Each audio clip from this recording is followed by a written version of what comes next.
So we're going to have 2 Ubisoft games to laugh at this year. The first one is going to be Star Wars Galaxies. Remember that game? That game's going to come out first. And I don't think it's going to do very well. I think it's probably going to be a financial disappointment for them.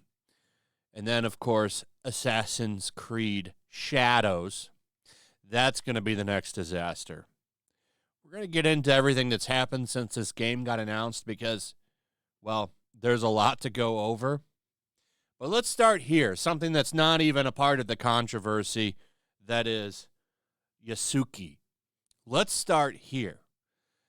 So, I love modern gaming. Check this out. So, here are all of your options for the game. You can get the standard game for $70, or you can spend $110 and get a pre-order bonus, the season pass, and 3 days early access. Or you can get the Ultimate Edition, get the Ultimate Pack for only $130. Or you can join their, what is that, their own Game Pass? Is that their Game Pass? I didn't even know Ubisoft had a Game Pass, but you could just spend $18, then cancel it after you beat the game. I bet you people do that. How do they account for churn with these Game Passes? Because how many people do you think just spend $20 and then cancel right away after they beat the games? You could essentially just hop in and out, play a game for $20, and then leave. You know people do that. Do they factor that in to the losses that are Game Passes? So let's get into this. So, of course, yesterday, Ubisoft announced their new Japanese set Assassin's Creed game that does not have a Japanese protagonist. I think the woman is. I think she is. Do you get to play as her, or do you play as both main characters? I'm not sure what's going on there. In the previous 2, you picked one. Like, I think the Greek one, they were twins, and you played as either the dude or the woman. I actually like that because it gives you a reason to replay the game. I'll actually give them some credit for that, because I guess there's decisions that you can do in those games that make them different. If that's true, I think that's pretty cool, because it gives you, if the game's good, it gives you a reason to replay it. So that's my thoughts on that mechanic. However, this game, not going to be quite the same, because you can't be a Japanese man. You can be a Japanese woman, but not a Japanese man. You play as a black man in feudal Japan in this one. And then there's some wild shit going on with this because he's based on a real person.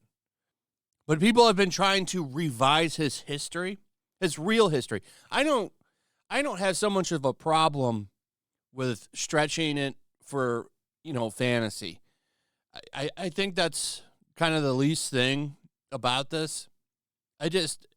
It maybe would have been better to have a sequel with him or some DLC, because every other game, they don't do this. You would play as a person in that area of history. They're trying to change real history, though, to have him be like he is in these games and shit. Like, people are over on Wikipedia trying to actually change real history, and there was a revision war going on. Like, after this game dropped, people are going to be interested in him. Let's go over to Wikipedia and actually exaggerate his real life. And in his real life, by the way, I don't think he was ever even in a battle. But this shit I don't like at all. Real history is real history. Leave it alone. Like, movies like Gladiator are great. I like those movies. Marcus Aurelius was in that movie. Not so much like his real version, though, in that one. Same thing with everybody else in that movie. A lot of changes were made to suit the movie. And that's kind of the same thing going on with this game, but it feels kind of like colonialism, doesn't it? Doesn't it feel like colonialism, what they're doing with Japanese history here? But these are the people that are against colonialism. It's always fun to point that kind of shit out. Let's look at the trailer. Oh no, bros. It's been ratioed to hell. 283,000 dislikes to 210,000 likes. Ubisoft, and they are going to have a bad financial year. I can feel it. So, yeah, they're getting roasted in the trailer too, by the way. The most heroic thing about this trailer is they left the comments open. We must hide in the shadows. A 6'2" black dude with samurai armor. Now, it's not just this trailer that's getting roasted. They released more. Assassin's Creed Shadows Explained. 14,000 dislikes to 5.5 thousand upvotes. Here's another one. Who are these people? This one's actually trending. 45,000 dislikes to 25,000 likes. And then the real question many of you might have is, how do Japanese people feel about this game? Well, they don't like it. Japanese fans are puzzled that Yasuki is in Assassin's Creed Shadows because he seems to be bigger outside of that country than he is in the actual country. The only people that seem to, like I said yesterday, every time there's some kind of new samurai-based video game, show, movie, all of these woke people jump out of the woodwork demanding black samurai. And when you point out that Japan is pretty much just Japanese people, they get mad. They always point to this guy like that means there was thousands of these kinds of samurai, and it's not the case. And this guy, honestly, all evidence kind of points to the fact that he was not a samurai. He carried swords. That's it. And that was because he was interesting to the ruler. He didn't even get in a fight. That's what I've seen, looking around and trying to read up on this dude's history. He was never even really in a battle. But everyone likes to make him out like he was some kind of leader, nobleman, some shit. Like, it's like, that's not what happened, man. Stop trying to change real history, please. So here are some of the reactions. Learning the Law made this article, too, actually. Does a lot of good work. Here are some of the reactions. If you want to see how Japanese people are reacting to this game, not happy about this. It's a bit disappointing. I wanted to play as a Japanese ninja. It's my favorite game since I started with Syndicate and have played everything, so this is sad. And here are some more reactions. But here's what's really funny to me as we close this out.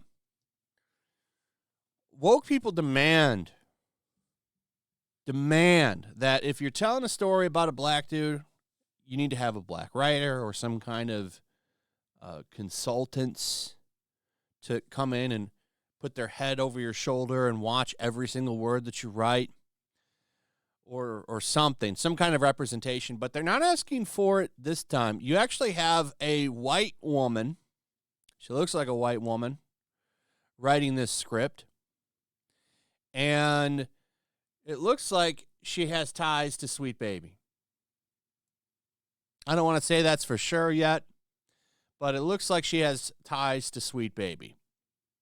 But either way, I guess it's okay for a white woman to write a black dude in feudal Japan. We're not going to get an Asian person to come in and write it. No.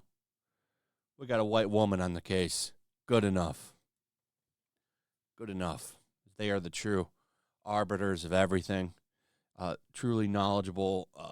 Very, very, very, very culturally sensitive. So it'll be just fine, ladies and gentlemen, even though there are a bunch of Japanese people already pointing out inconsistencies with their culture and their history. But that doesn't matter. In fact, it seems like the only time that doesn't matter is when it's based on something in Japan. Because What have the woke people been trying to do for a long time? They've been trying to infiltrate and spread their shit and colonize the country with their points of view and thoughts. And they set aside all of their issues with colonialism when it comes to that because it's for the greater good, with finger quotations. So this is just another example of that. They don't respect Japanese people. They don't respect their culture. They don't respect their politics. They don't respect the way they live their life. Nothing. Because it needs to be more Western. They need more in line with the Western way of thinking. It's real, and it gets no backlash. But it's funny, if it was any other country, these people would be pulling their hair out, protesting, sad, upset, mad. They'd be having 36 tweet threads about why this is wrong. But it's okay, because it's Japan. Anyway, that's pretty much it. Let me know what you guys think about all of this in the comments below. Also, if you would, please like, subscribe, share the video. Make sure you're still subscribed. Hit that notification bell. I'll see you on the next one. Peace. Make sure to check out my locals. There's a link in the description. It's a fun community that I'm trying to build over here. If you don't want to support me on YouTube, you can come over here. None of that money goes to YouTube. You also can just come over here for free. But if you are a supporter over here, I do plan on doing an extra live stream once a month and throwing links to the supporters so you can actually come on and have a supporter live stream with me. Also, it's a good place to catch all of my content. You don't have to worry about notifications like YouTube. They'll definitely work over here. So come check out my locals.